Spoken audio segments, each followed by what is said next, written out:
Hello po mga ka-subscriber, magandang gabi po sa inyo lahat. Mag-upload po tayo sa YouTube. Bago ang lahat po, mag-subscribe muna kayo sa aking YouTube channel. Ngayon po, nandito tayo ngayon sa bahay kasi masyado po yung malakas ang ulan. Mag-iingat po tayo sa bagyo pong uwan kasi hindi pa tapos yung sa Cebu, nandiyan naman, parating na naman. Mag-iingat po tayo dito kasi sabi lalandig sa atin mga 9 ng gabi. Mag-iingat po tayo sa mga landslide, mga ka-subscriber, at yung mga malalapit sa diki na aapaw yung tubig. Huwag na sana po mangyari po yan katulad doon sa Cebu, sa Talisay, sa mga probinsya na salanta ng bagyo noong nakaraang linggo. Ngayon dumating na naman tong uwan na bagyo. Hindi pa tayo naka-recover sa unang bagyo na sinilanta.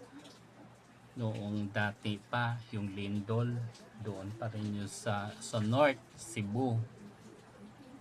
Hanggang kailan po ang pagtitiis natin sa baha na yan? Samantala ang mga tao nagpapasasa ng kanilang pera na hindi naman kanila. Dapat sa flood control dapat po yan. Ngayon napunta sa mga iilang politika. Nagdudusa ang mga tao sa baha. Hindi naman po yan babaha po. Sana kung yung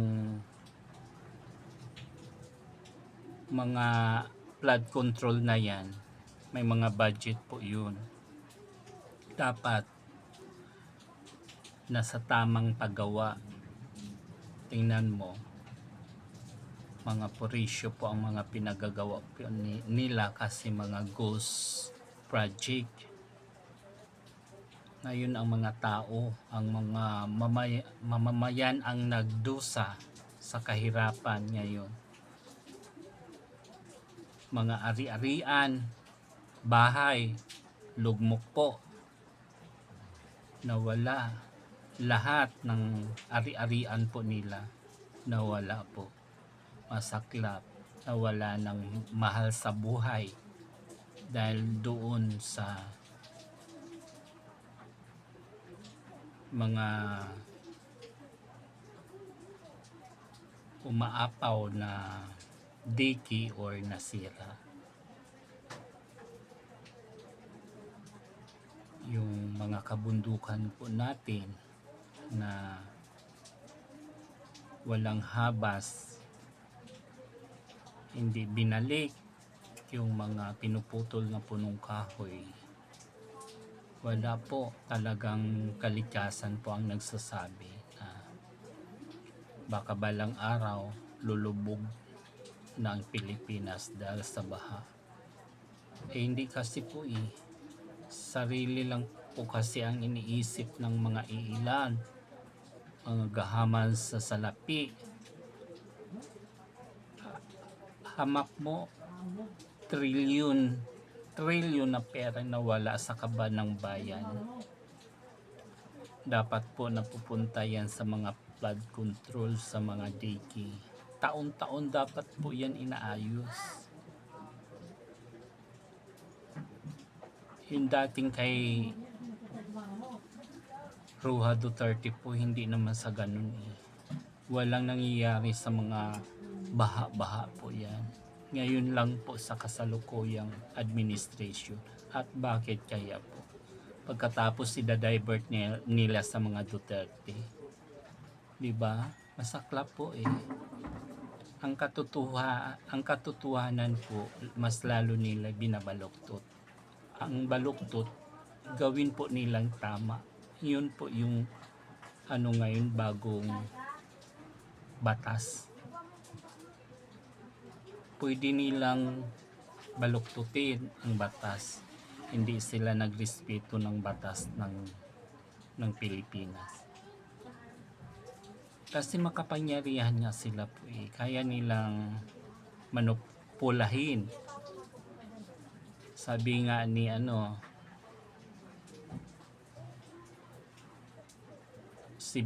si Bin, pwedeng baluktutin daw. Tama ba yan po? Kahit walang pinag-aralan po. Alam niyo po, maling-mali talaga kayo po eh. Nasa kayo, nasa pinakamataas na dapat kayo po ang doon, na mali.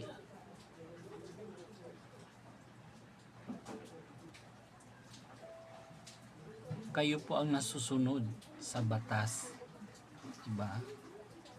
Ang batas ng Pilipinas, binaboy po ninyo.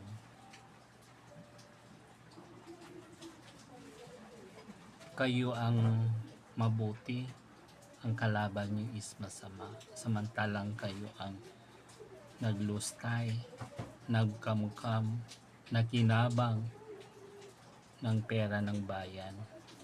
Pagkatapos idadivert ninyo sa mga kalaban. Na sabihin kayo ang inosente, sila ang magnanakaw, sila ang ng korupsyon. Hamak mo kung maano po kayo, tawag nito po eh, matino lang po kayo. Alam ko matatalino po kayo, kaso lang hindi ninyo ginamit. Hamak mo ang problema ng Cebu, di ba? Nakikita naman natin yan sa television, sa social media, kaanong gumagasa ang yung mga tubig, dumadaloy, naaanod po sila. Pati ari-arian po nila, mga kotse, bahay, naaanod. Diba? Hindi po tayo noon na po yung na konsensya, hindi po tayo naaawa. Kayo ang nagsamsam ng salapi. Pagkatapos ang ibang tao, mga mamamayan, ay lubog sa baha, hinaanod po ang mga ari-arian po nila. Hanggang kailan po sila magiging yung magiging makatayo sa kanilang sarili, sa kanilang bahay, diba? Pati ari-arian nila, pati mga gamit, washing, TV, wala sila na pakinabangan. Kailan po sila mag-umpisa? Pagkatapos kayo ang nagpapasasa, diba? Hindi naman ganun sana yan eh. Noon kay Tatay Digong, ilang mga nagdaang presidente, hindi naman yung ganun. Eh paano, tinutuloy lang yung dating hindi natuloy ng administrasyon, pinatuloy ng Tatay Digong, pinapaganda pa niya yung mga diki, mga flood control, agusan ng mga yung tubig para doon sa tamang dadaanan po niya. Paano sila makadaan ang tubig kung maragasa, kung ang diki or semento na yan is substance, hindi pulido. Talagang lahat ng agos nandoon sa kabahayan. Ganon po yun. Kaya po maraming sumisigaw na tao ng mga kababayan po natin. Mga tulong po nila. Paano sila makakain sa pang-araw-araw. Wala silang kapira-pira po. Talagang grabe crisis talaga ang ating bansa ngayon. Binabaha na po tayo. Dati hindi naman po yan bumabaha. Bumabaha lang noon, mga tuhod lang.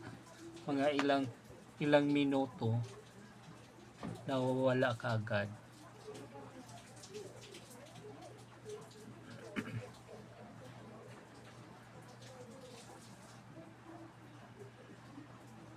Ayan po, mag-iingat tayo sa bagyo po ngayong una.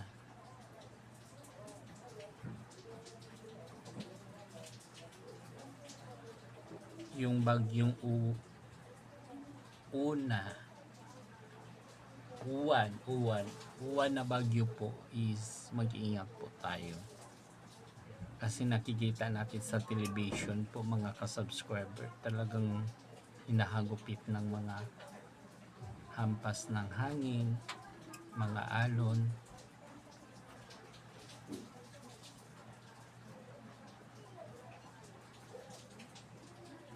Grabe ang kalamidad sa ating bansa po. Dapat inuuna po, yun sana ang priority po natin gawin. Kasi alam naman natin dito sa ating bansa, taon-taon, buwan-buwan may bagyo, may ulan. Kaya wala nagkaisa po sila na durubuhin ang budget na yun sa flood control.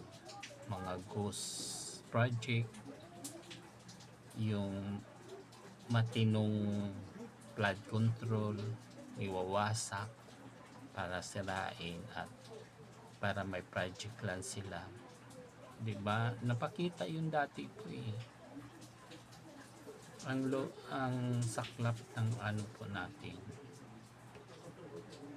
namumuno. Dapat po mabigyan ng kaparusahan kung sino yung utak na yun. May naman po na may utak, kaso lang parang iniiba nilang mga usapan para hindi tukuyin ang iilang sangkot dyan. Kasi noon pa sana yan mga 3 months mahigit na wala pa rin nakukulong, diba? Puro investigasyon. Problema po doon sa sa Cebu, yung bagyo, doon sila sa Davao nagpa-investigate, no? ICI daw. Doon sila naghanap ng nasisirang flood control. Siguro wala silang mahanap, bumalik na lang. Doon kayo pumunta ng Cebu, nakikita natin yung flood control doon. Kahit hindi tayo doon nakarating, nakikita natin parang hindi matibay pagkagawa. Kaya hampasin ng po yan ng tubig, hindi kaya bumigay. Kung matibay po yung pinagawa dyan, yung flood control na yan, hindi magkaganyan po sana. Ayan po mga ka-subscriber, patuloy lang po tayo na bantayan po natin sila. Kasi ngayon parang ililihis na naman nila. Si Senador Bato na naman, gusto nila dadalhin na naman nila sa dahig. Diba? Isipin nyo po, walang jurisdiction Hindi na tayo kasakop ng ICC. Bumitaw na tayo noong 2019. Bakit pilit pa natin idalhin doon? May naman po tayo dito, batas. Litisin natin dito kung nagkasala po sila. Alam nyo, tatawanan lang tayo ng ibang mga bansa. Do parang hindi na kayo nagrespeto sa natin, due process. May tayo sariling batas tayo dito ng Pilipinas. Tatawanan lang tayo niyan. Bakit nagdidepende pa tayo sa ibang bansa? Samantalang may po tayo dito, sariling batas. Kritisin natin sila. Kung nagkasala po sila, dito sila ikulong. Di ba? Nagpagawa na nga kayo ng kulungan ng mga hanggang ngayon wala pa kayong inexample na ikulong doon. Ilang buwan na nakalipas, hanggang ngayon ang investigasyon wala pa rin naturo yung mastermind. Diba? Dati kay Senador Marcolita, wala lang isang linggo o mga isang buwan natukoy na ang mastermind, diba? Ngayon noong natukoy na ang mastermind, pilit ninyo palitan ng Blue Ribbon Committee. Anong ibig sabihin po nun? May nagproteksyon talaga kayo na parang hindi masangkot. At gusto ninyo i-divert sa ibang mga kalaban nyo para kuno kayo malinis sila ang salarin. I-divert pa ninyo yung dating administrasyon ng mga flood control anomalies. Mismo na nga si Diskaya ang nagsabi na noong administration walang kurap. Hindi pa rin kayo naniniwala, diba? Wala talaga po. Sa investigasyon na yan, i-divert din naman nila kay Bato doon ang atensyon naman para ililihis na ang usapan doon sa ICI na yan, investigation. Yun, wala talagang matukoy doon na kung sino. Ngayon to ikuan na naman nila sa yung Manila Bay, Dolomite, paimbestigahan na naman nila, diba? Hanggang dito na lang po. Marami pong salamat. Magandang gabi. Mag-iingat po tayo sa bagyong Owan. Kung saan po tayo naroon, mag-iingat po tayo. Kasi ang buhay po natin ay iisa lang po. Kaagad tayo mag-evacuate. Huwag na natin hayaan po natin yan. Kasi ang po natin is iisa lang po ang buhay natin. Tayo sa evacuation center para save talaga ang buhay natin. Marami pong salamat po mga ka-subscriber. Hanggang dito na lang. Bye-bye.